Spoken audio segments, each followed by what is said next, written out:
Well, and I love that answer, Michelle, because whether you know it or not, that's not typically the case, right, ladies? I mean, Cindy and Christina, I don't know if you'd agree with this, but so often when families go to the doctor or their healthcare provider, they're not given really any resources whatsoever. And I mean, I don't know if you realize how fortunate you are. You're almost like the unicorn in that sense because there's so many families.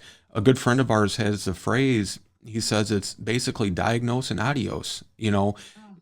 Family gets that diagnosis and then it's like, okay, I'm staying in my lane. I'm not going to venture out and seek out or provide any of the caregiving resources like you were given. So that's tremendous. And, kudos to that doctor. And that I can't say that enough.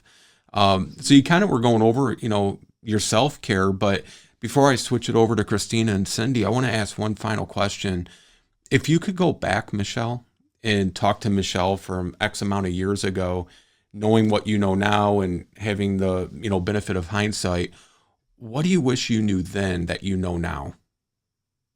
That you're going to be okay. Mm, I good think. answer. Um, and that it is enough.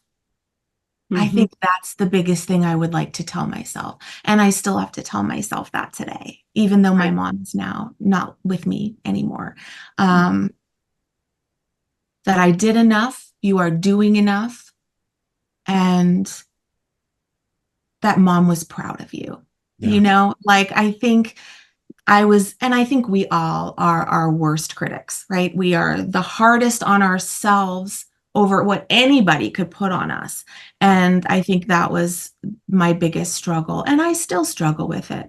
Sure. But um, I think I would hug her and tell her that she was great and that she did more than enough. Hmm. Um, Hmm. and that it's going to be okay.